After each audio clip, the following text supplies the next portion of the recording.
new rule, stop saying that Whoopi Goldberg getting yanked from The View right after she attacked me on The View is karma. There's no such thing as karma, sorry. Sorry, but life is random. The only word to describe it when a big game hunter gets trampled by an elephant and then eaten by lions is hilarious.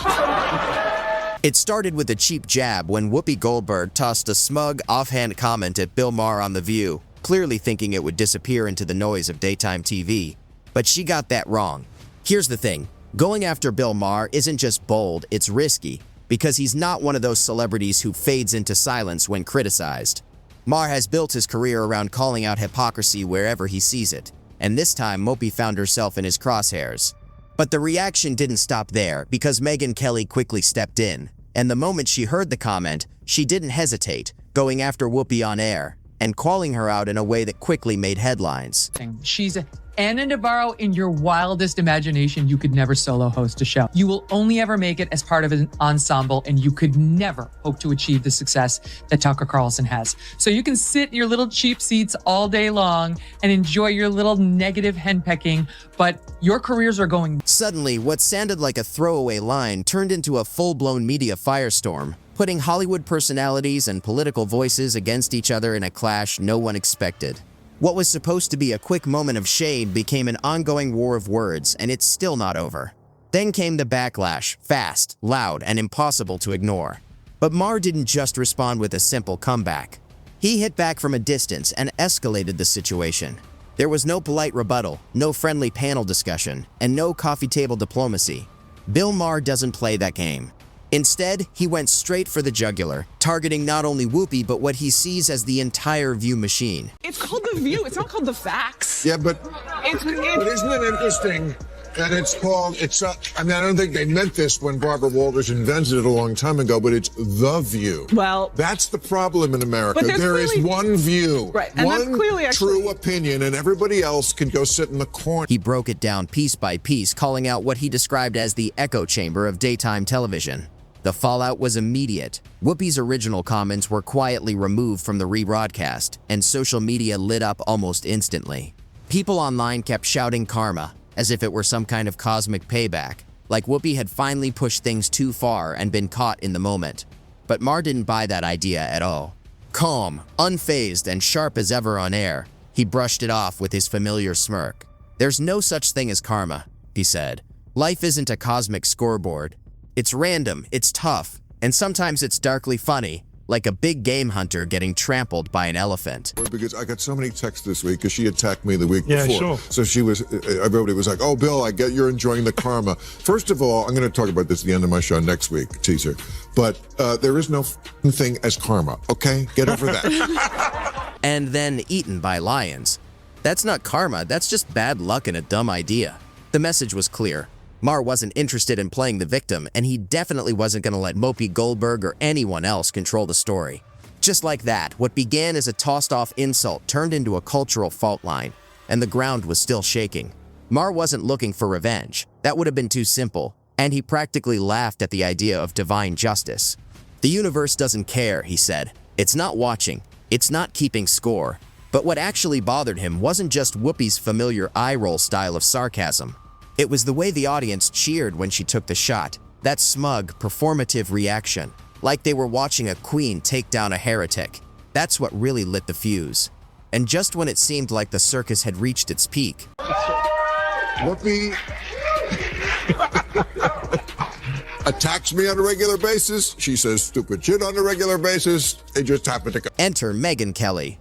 No, she didn't walk onto the View set. She didn't have to. One segment on her own show, microphone live, camera rolling, and she delivered her response. From the sidelines, Megyn Kelly dropped a sharp critique that cut straight through the moment. No yelling, no dramatic pauses, just calm, direct precision. Her tone was cool and controlled, her delivery steady and deliberate.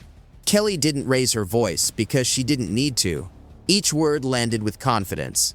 She said what many viewers already felt but rarely said out loud. That The View, in her opinion, feels less like a conversation and more like an echo chamber. A place where disagreement struggles to survive, and uncomfortable topics are often met with nervous laughter. Hot mess that they air in the mornings, called The View, had to issue not one, not two, not three, but 4 corrections, legal corrections, 4 legal notes. We only have 3 of them on camera. And eye rolls. But she didn't stop there. Kelly went on to call out what she described as the show's predictable formula, the staged outrage, the performative unity, and the unspoken rule to follow the narrative or get talked over. She accused the panel of encouraging groupthink in the name of conversation while sidelining voices that step outside the expected line. The internet reacted instantly. Some people called her bitter, others called her brave, but one thing was clear: she had stirred up a hornet's nest, and the response came quickly. And now, Maher wasn't even the only one pushing back. Megyn Kelly had picked up the torch and aimed it straight at what she saw as the View's carefully built image. She didn't just criticize the show, she broke down how it operates, going further than many expected and questioning what she described as the program's polished, scripted feel. According to Kelly, what happens on that set isn't really a discussion. Another legal note.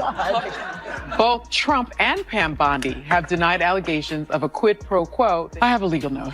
Not to mention what they did at that debate, where once again, they tried to fact check only one side, and then when their fact checks got fact checked, A performance, a pre-approved emotional spectacle disguised as intellectual discussion.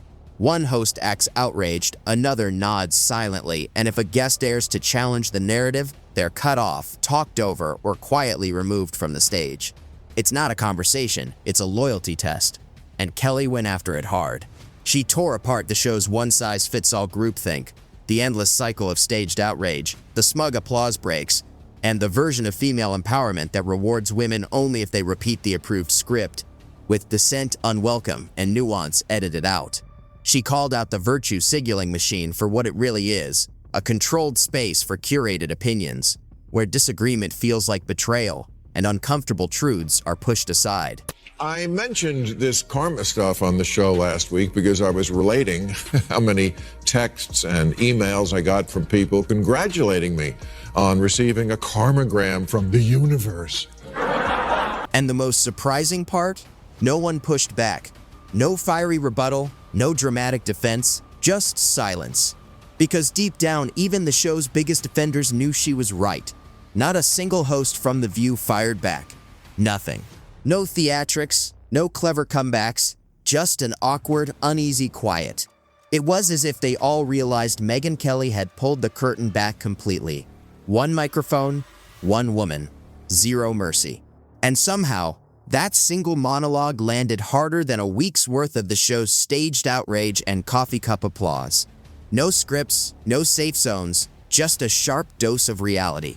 That was the moment the spark caught fire. Kelly's words didn't just sting, they exposed the truth. And in that instant, for the first time in a long time, every face at the table wore the same expression: stunned silence. She'd done the unthinkable. Then came the bombshell, the infamous MAGA hat moment. One host claimed without hesitation that wearing a MAGA cap was like putting on a swastika. That wasn't criticism. That was character assassination. Form of Whoopi Goldberg's chastisement. So I thought this would be a good time for a little tutorial on karma, which, as Americans understand it, is nothing more than an extension of the common logical fallacy called post hoc ergo propter hoc. It was a line so over the top, so reckless it could have come straight out of a tabloid. Yet there it was, live on air. But the real surprise came from Bill Maher. "Hold on," you shot back. "I've never defended Trump, and I'm not starting now. But I'm not going to sit here and call half the country Nazis. That's insane." He went on, "You can hate Trump's policies, you can call him unfit, but hating his voters, that's half the country. Do we really want to live in a place where despising 50% of the population is considered a virtue? I don't." And just like that, Maher committed the ultimate sin: nuance. He refused to accept that disagreement equals evil. And in today's world, saying that out loud is heresy. That's the real problem. You're no longer allowed to simply disagree. You're expected to comply. Will be sworn in as the 47th President of the United States, yay, on January 20th. of this month.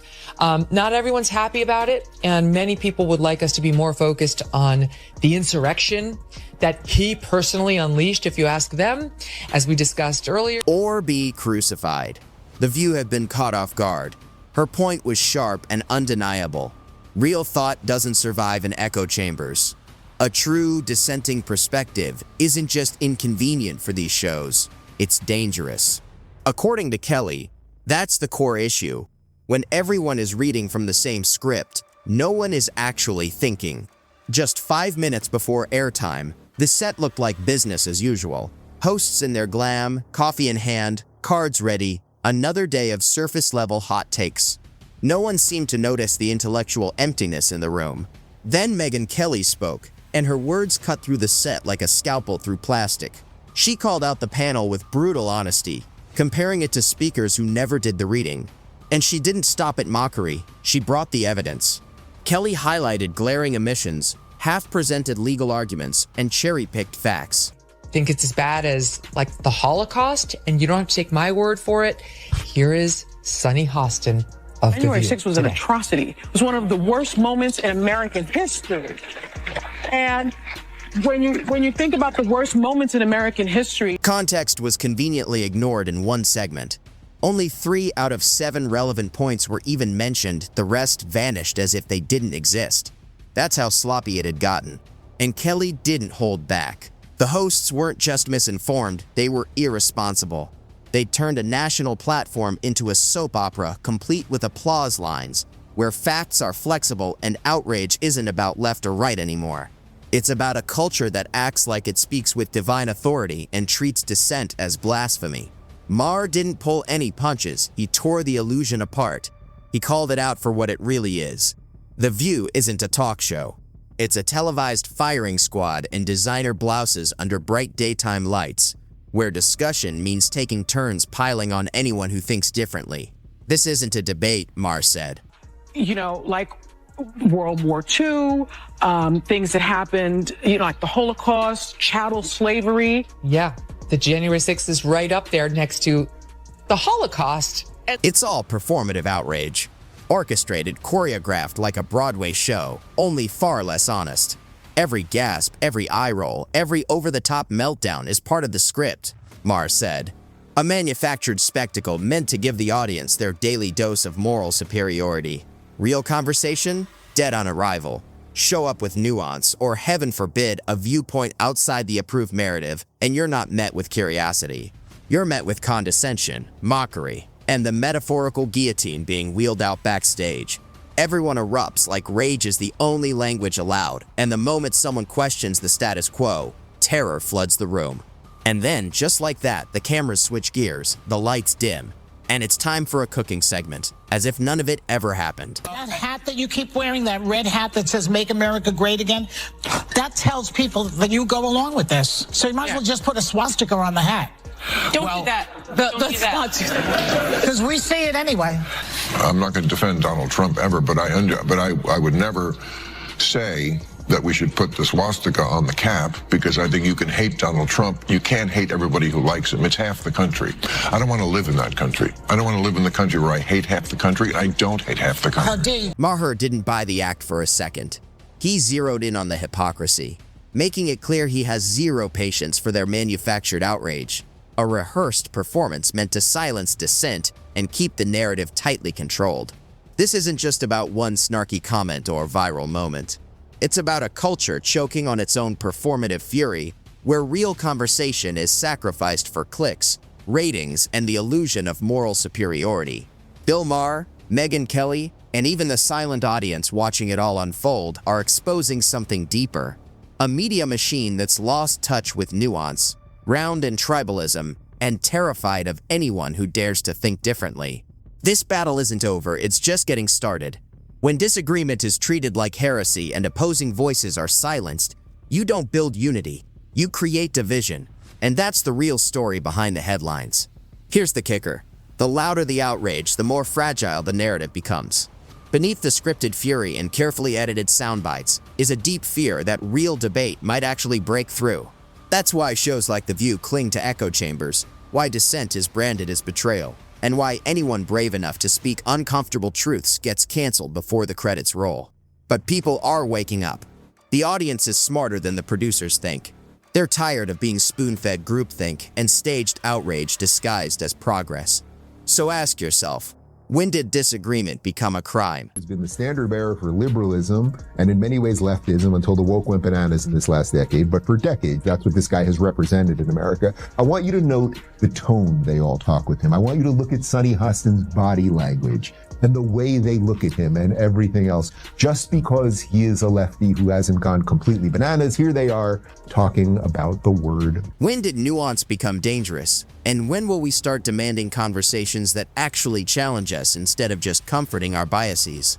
If this saga teaches us anything, it's that the culture war isn't just left versus right anymore. It's about reclaiming space for real dialogue before it's too late.